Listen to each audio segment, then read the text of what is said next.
Hi, this is MaryAnn DiEdwardo, continuing the reading of a book that I wrote with my sister, Pennsylvania Voices, Book 1, The Horse Prophet.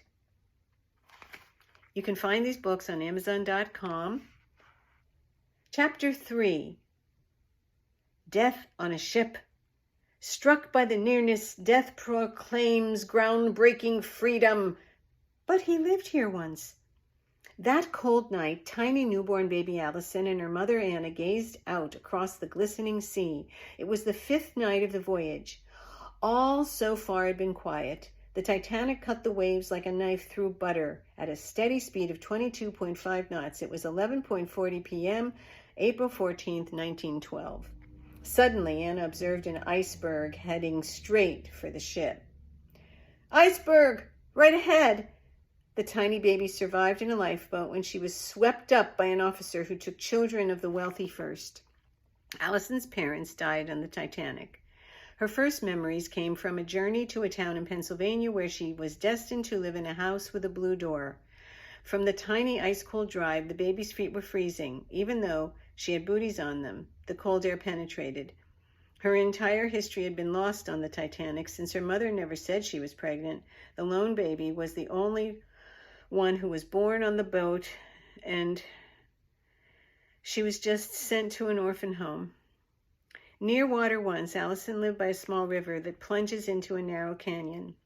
Scarcely more than a creek, the river flows from an eastern spur with vertical basalt walls a few miles from it, the large river in Pennsylvania. For many miles above the falls, the little river meanders through parches of the meadowland set below hills. Allison's story resembles a butterfly from its cocoon, the gift horses freely share with those who listen and understand. Myth presents us with a chance to dream of the past, present, and future that soar with the possibilities of the horse as a prophet who enlightens humans. We have used a beautiful photograph to begin this book, and this is a picture of a very special horse that we were able to make friends with and take care of at a local farm. In this 4th chapter, we learn about how there's rushing and wind and moods and loneliness and growing up. Chapter 4, No Home. Meet after 7, she noticed his sharp chin. No gentleness beams.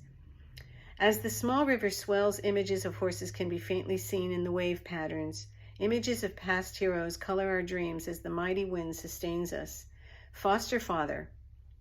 Chief had a small, very, very tiny place that he built himself out of wood. There was only one room, so Allison slept on the floor. She was cold but liked the idea of a different place until Chief yelled at her. Allison and Chief tried to live together for 1 week. It did not work, so baby Allison fled back to the blue door, only 1 block from Chief's small shack. The walk was not hard for her as she learned to walk on the block with the blue door. But Chief was willing to keep trying. Since Chief could not see, he yelled all the time and frightened the little child. She was only a tiny old infant when she lost her mother, and still had severe asthma and weak lungs due to the fact that she about died the night of the life in the boat. Well, she could not tell the Chief those things, but he knew. He had a premonition that she had suffered extreme pain. Chief saw strange but delightful dreams with Allison's past, present, and future.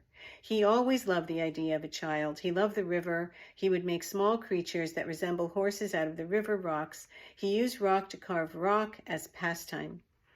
He was back at the orphanage home and asked if she would like to eat.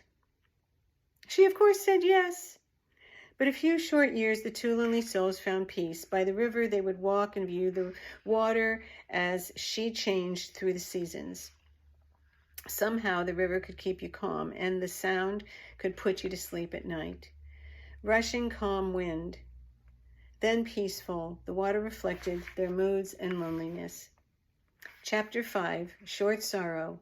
Weeping I cry out, wait, I hear singing birds chirp, my heart goes to him. The 2 lived together for 3 years, then Chief died of old age. One day, Allison found him by the side of his bed. He had fallen out and just died. Allison missed him as he was kind and a very good cook. He made pancakes and bacon, a Pennsylvania favorite. Back to the orphanage. After only 3 weeks at the same orphanage, on the only block in Journey, she was adopted. Then a family found her, a real father and mother who can care for her at last. The change would devastate her for a while, but the promise of a new life meant so much to her. Her imagination stayed within the walls of her small collection of books that she inherited from Chief and from the favorite Sister Mary at the orphan house with the blue door. She would leave the river bank as a safe haven from the world, and she would travel to the open sea once again. The sea had taken her parents, but she would not have to think of that for a very long time. Some days vibrant and wild, others the river seemed to be connected to her desire for love. Some days she could see the faint images of horses on the waves of the river water. Some stories must be told, stories so great in depth they burst forth, riding like a butterfly from a cocoon. This is such a story of the gift horses freely share with those who listen and understand. Myth presents us with a chance to dream of a past, present, and future that soar with the possibilities of the horse as a prophet who enlightens humans. And the wind howled back at the cry of the Appaloosa past, of battles won and lost. Ancestors of the past echo the voices of pain, loss, and hardship by those who understand all across the world. History tells us truths about human weakness and the passion of war. But love sings the song of the wind, and hope prevails, and their spirits grow strong. Chapter 6, Wanderlust. Sea waves of air slash, inside grass praying mantis waits while I listen. But she would miss the house with the blue door. When the shadows of trees lay upon your bedroom window, they looked like intruders. Allison lived with the nightmares that haunted her about fire and water. She also lived in a place where ice covered the land. She was a creature close to the earth, so lonely she never knew about horses. The black with the blue door. There was a block, and it was very dark at night, but the blue door stood out. This was the only place that she knew. She could walk the entire block and feel safe as she knew the barber, the banker, the shopkeeper. It was Journey, Pennsylvania. It had one mountain and one block. Change from 2 orphan hospices, 1 small life with a 91-year-old man, and then a place far away from Journey made her scared. She had a sick stomach as she realized she would be leaving Pennsylvania. From the town of Journey, she tried to, love the old man. She loved Chief, her first adopted father. But then, with the new parents, she learned to read. She learned to live inside herself and build walls of fortress, strength that no one could penetrate. Myth presents us with a chance to dream of a past, present, and future that soar with the possibilities of a horse prophet who enlightens humans. Her days with the old Indian provided her with the basis for her journey. And the wind howled back at the cry of the Appaloosa past of battles won and lost.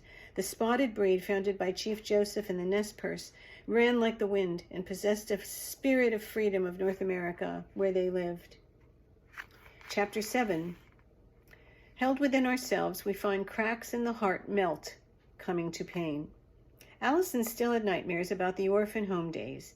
She wrote the next poem as she cried over the loss of her first family in a fire. She was only 2 years old, so her memories had faded, but since she could write, she used writing as a way to hide her true feelings and kept the journals under her bed. She wrote, "Visions have risen far beyond the stars.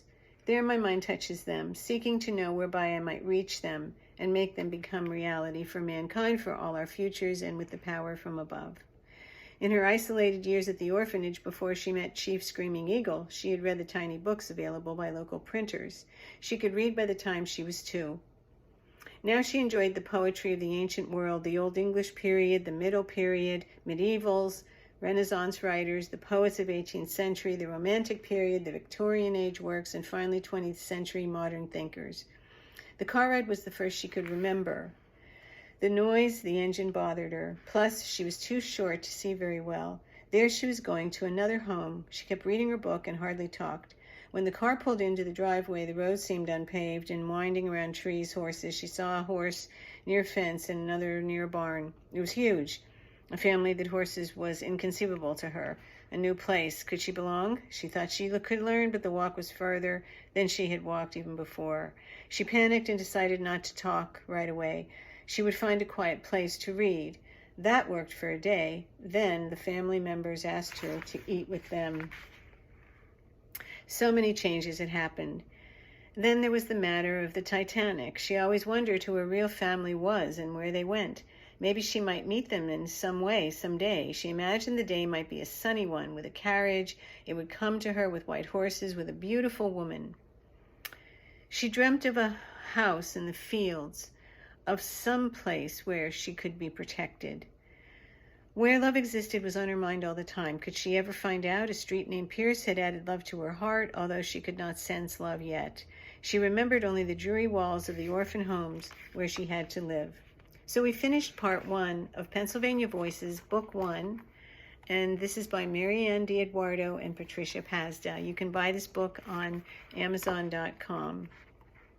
The book also has a place where you can write your own stories.